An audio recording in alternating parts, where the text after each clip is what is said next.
Hello there. It is my great pleasure today to share with you this talk regarding blueprint.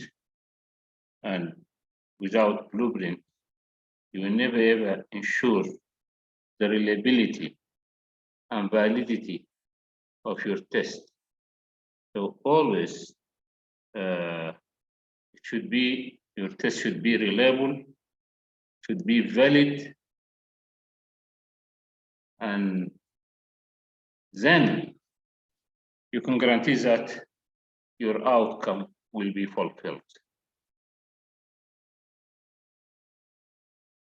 I will not spend much time in different definition, but before definition, our objective for this presentation is to understand how you distribute your objective and course content and to determine the weightage in the assessment. By doing this, you will guarantee that your assessment will be valid, will be reliable, and your quality will be assured. Without going in detail in the different definition of what is blueprint, just from this diagram, you can understand the importance of the blueprint, because the curriculum content, the CLOs means C for course, L for learning, and O for objective, as well as S for specific, L for learning, and O for objective. So either course learning objective or specific learning objective within your curriculum. And the assessment, all these things will be connected with the blueprint. So the blueprint is the center of any educational process.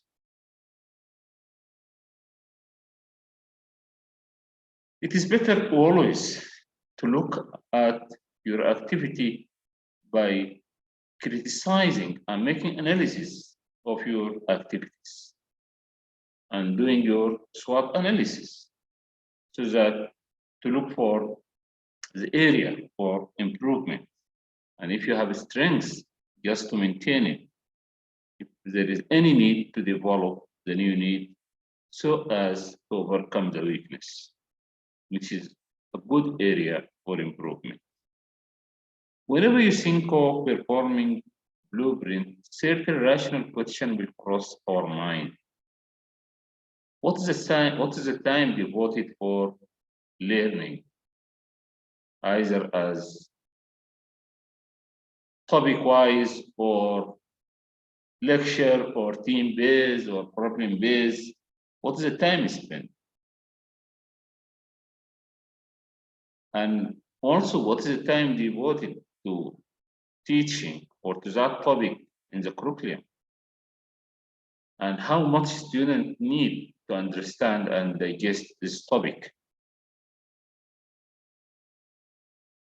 So, as we mentioned earlier, we need to ensure our validity of the assessment. How?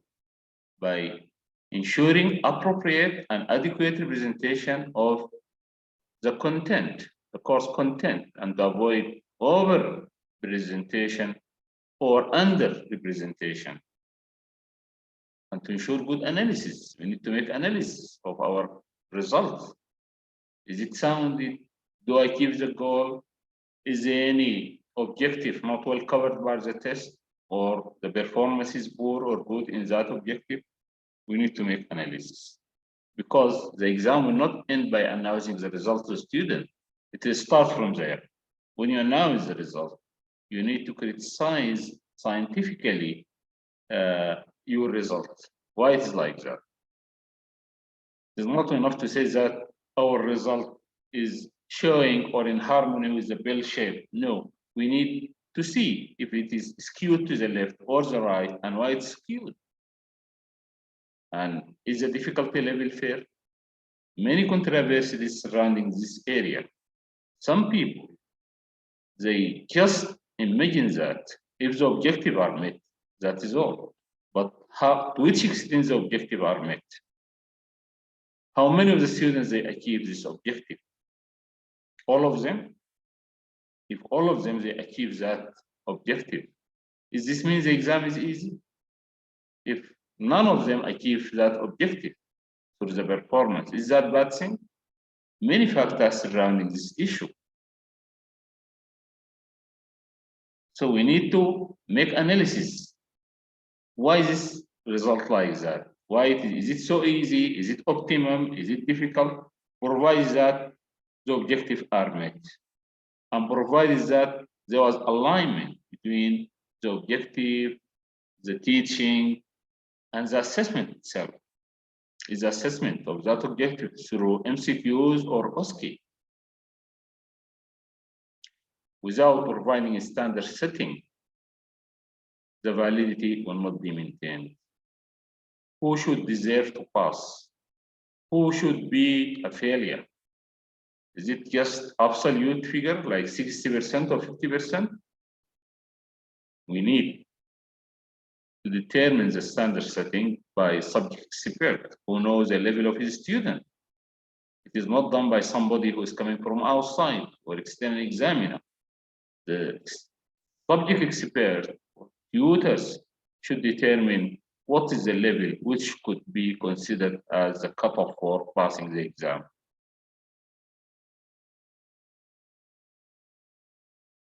Then, if we ensure our validity, we need to look for reliability.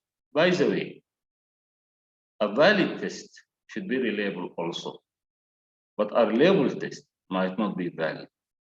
So both should be there. Validity and reliability should be there. And reliability is prerequisite for the validity. What was the question format? Is it best of the 5? Is it the correct answer? Is it extended matching? What is it? Is it short answer question? So we need to adhere to our in-house style. And what are the guidelines in that institute? And we need to be relevant and excellent. Relevant according to our setup, according to our situation, staffing, and all these things.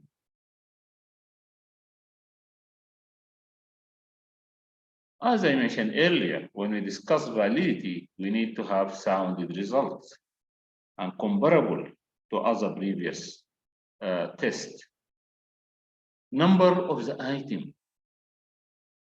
Some people, they just set out 50 or 60 MCQs. Why not 100? Why not 120? Anyway, good number. Whenever you increase the number of questions, for sure you increase the reliability of your test. How do you mark your exam? Just manual? A lot of mistake might happen.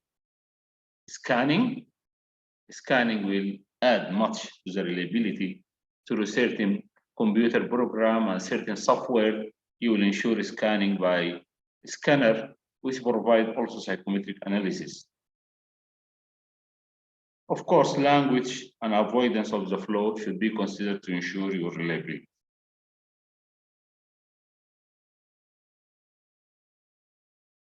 If you are asked to prepare your blueprint, certain things should be available.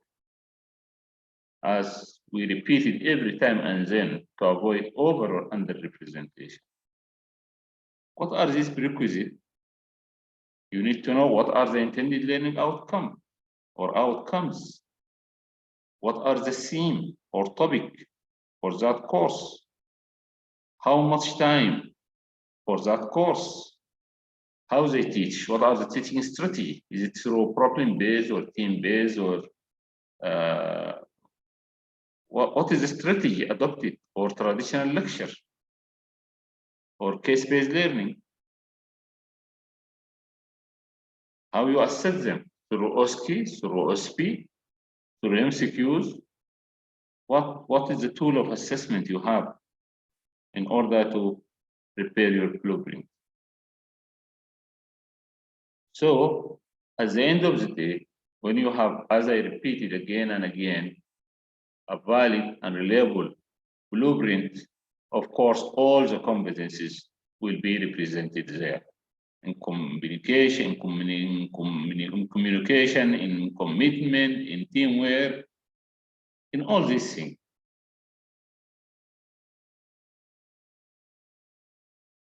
What is the purpose? Also, you need to know, is this blueprint for mid-course exam? Is it for the final exam at the end of the course, for the summative exam? Is it for supplementary or reset exam? Is it for the whole program? This is very important, you know, before you are going to prepare your blueprint. Still, many questions unresolved and no consensus around it. So always flexibility should be there. Always relevance and excellence should be there. You need to prepare your thing according to your setup, according to your situation. When your situation change, you have better facilities, you can change. So always you need to be relevant and to be excellent when you have a good and better setup. So is it the weightage could be we use contact hour for each item, I mean for each topics? Or we need to consider the course learning outcomes for determining the weightage in blueprint, or according to the specific learning outcome, or according to the importance. If you ask any person, any teacher, any educator, he will tell you, I prepare my own blueprint according to the importance. This word might invite subjectivity. What is important? If you have many topics, what is more important than the other? So we need to minimize the subjectivity. Another unresolved issue, do we need to release the blueprint, let us say the exam blueprint to the student before conducting the exam or not? Many people and many authorities, they believe distributing the blueprint before exam will make everybody feel the exam is fair and there is fairness. And this is very important, to feel fairness. It will add much to your program, it will add much to the quality assurance of the program and of the test and of the exam. However, many authorities, they observe that if you distribute the blueprint before exam, it will never improve the performance. But I think, in my opinion, just to add the sensation of fairness, that is good and fair. And of course, at the end of your course, when you conduct a survey to see the opinion and feedback of the student, you should have to ask them, do you think that the exam is fair or not? So blueprint will give a positive answer for that purpose. Again, the importance. Who will determine the importance? Of course, the subject expert. I'm a pediatrician, I can determine the importance, but I can't determine the importance in anatomy. I can't say thoracic anterior is more important than the left atrium. So the subject expert will be in a position to determine it. But how? How to avoid the bias, how to avoid your subjectivity is the question. General Medical Council always, they mention that the weightage should be considered according to the expected outcome. And that is fair. What do you want your student to be at the end of your program? Accordingly, you can determine the weightage for exam. In Saudi Health Commission for Health Sciences specialties, the presentation is there. In the blueprint, we need to know the presentation. We use the data, the complaint, the examination in order to determine our weightage. Others, they consider how much time devoted to learning to determine the weightage for the exam, and the time needed for the student to understand and digest your CLOs or SLOs. And they should have, as others, they consider the frequency of the topic or the objective appearing in the textbook. If you look at last textbook of anatomy or Nielsen textbook of pediatrics or Bela Love, they considered how frequent that topic was mentioned. Accordingly, they determined the weightage in the exam.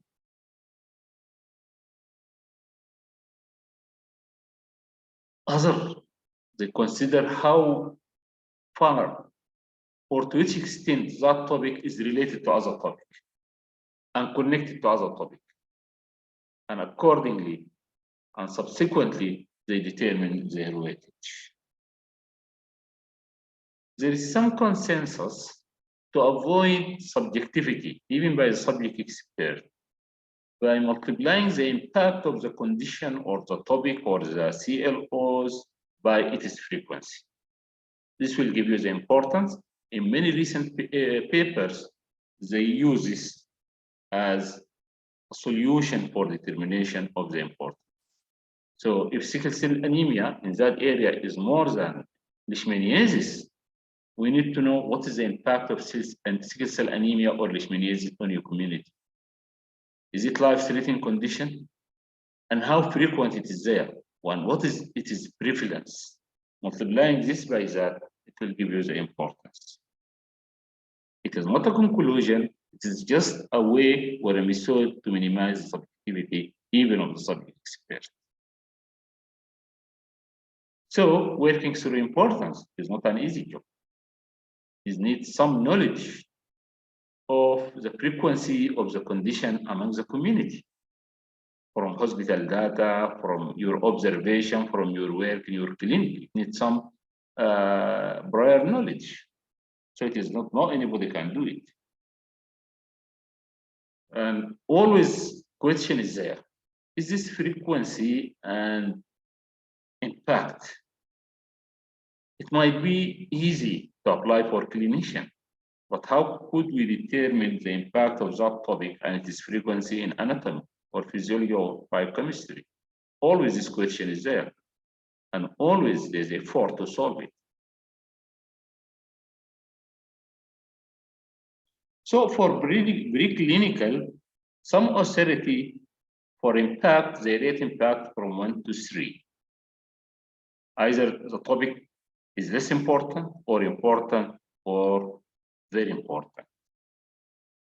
And for the frequency, also they rate it from 1 to 3, as rarely or frequently or commonly applied for clinical phase. So for the frequency, they relate it with each sphere. They relate it to the clinical phase. Is that topic rarely seen during training in clinical phase? Is it commonly seen? So from 1 to 3. And this is very important in integrated curriculum, in innovative curriculum. Every time and then people, they mention we are integrated, we are innovative. So innovation should appear here. How much the clinician and the scientists sit together and determine what is important.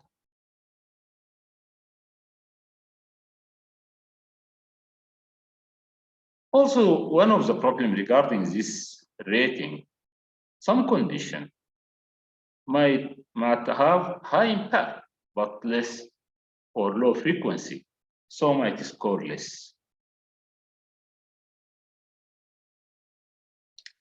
We mentioned that disclosure of the blueprint before exam. We mentioned it and we discussed it earlier.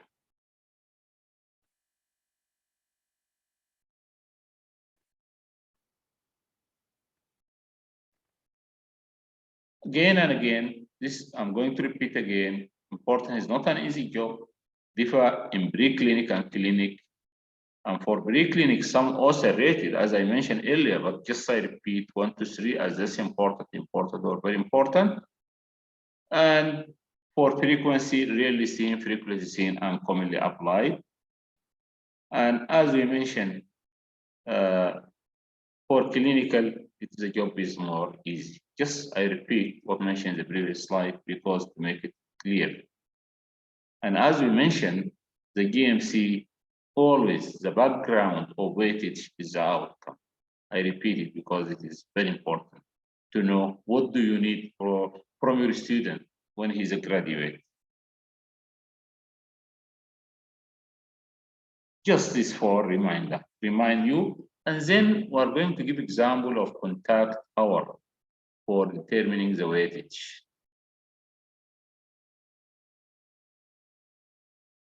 For instance, the first column, you get system, cardiovascular system, respiratory, CNS, infection, and so forth.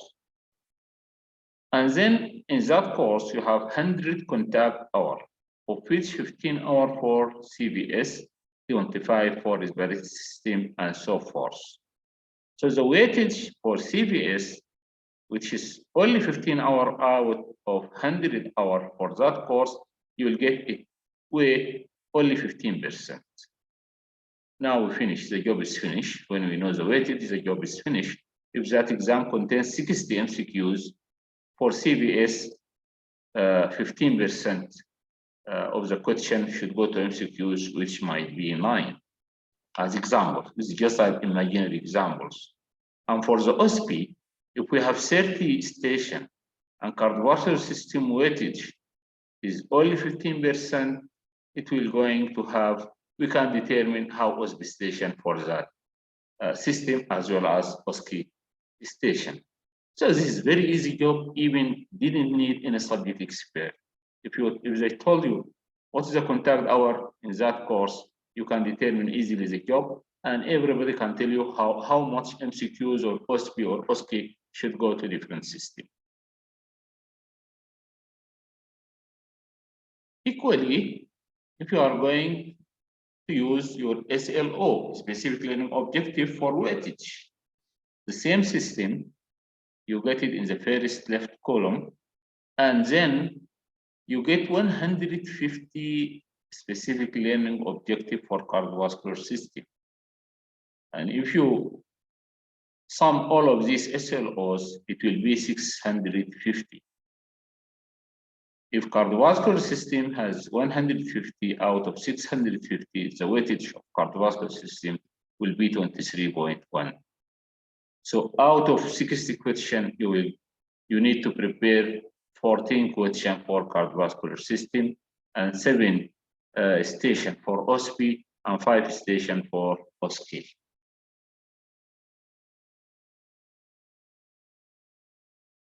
Sorry, 7 slides for OSP and 5 stations for OSCE.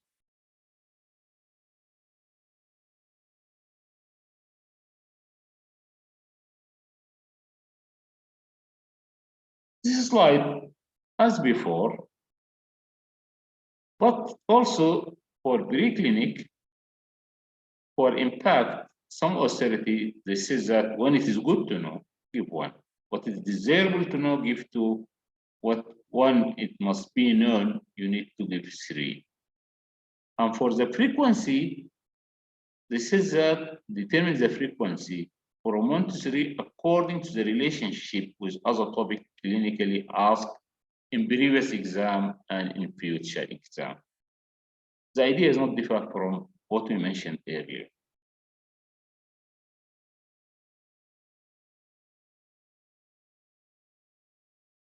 Again, also repetition for preclinic, the impact, either it is good to know or desirable to know or must know, you rate it from 1 to 3. And the frequency depending on the relationship of that topic with other topic, or you will consider the question appeared previously in previous exam and what question expected in the future. Accordingly, you can see is really seen or relatively common or very common. So the role of subject expert here is highly needed.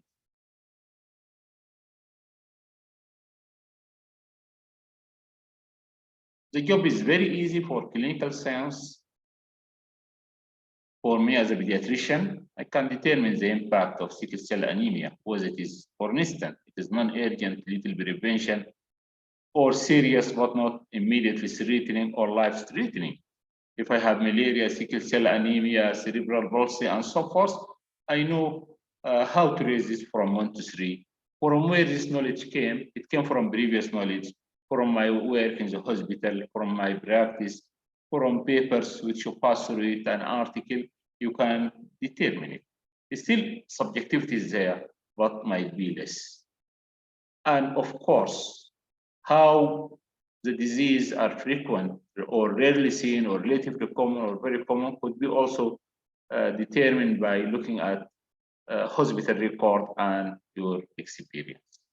So the job is easy, I think, for pediatrician. You can also use your course learning outcome or your competencies or your theme as a background to determine its impact or frequency.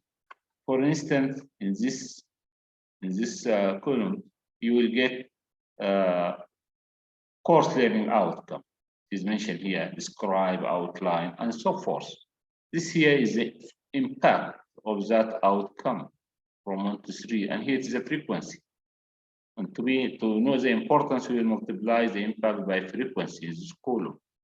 Then you will get the weightage.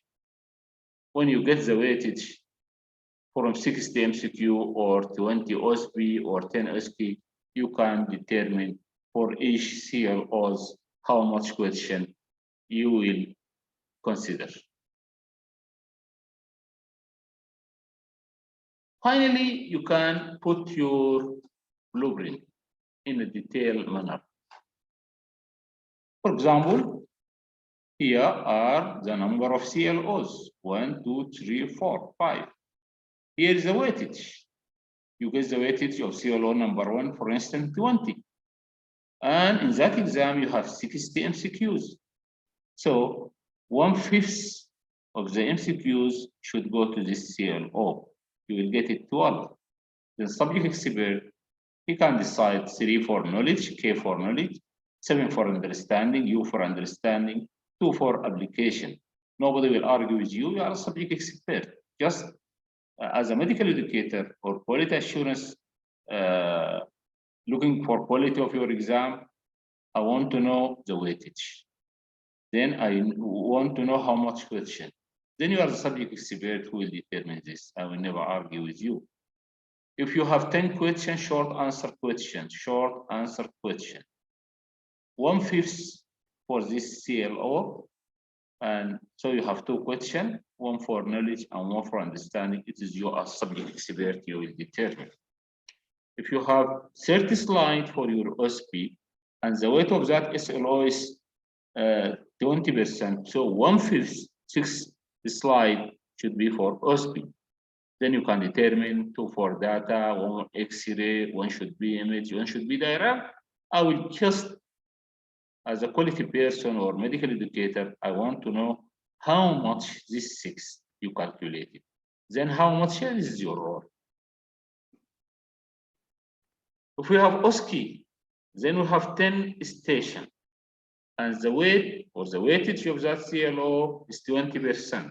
So 1/5, that is 4 stations should be for CLO. Then as a subject expert, you can decide, wallahi, I will give 1 for video as video, no need for data, 1 should be live, and 2 should be mannequin, and so forth.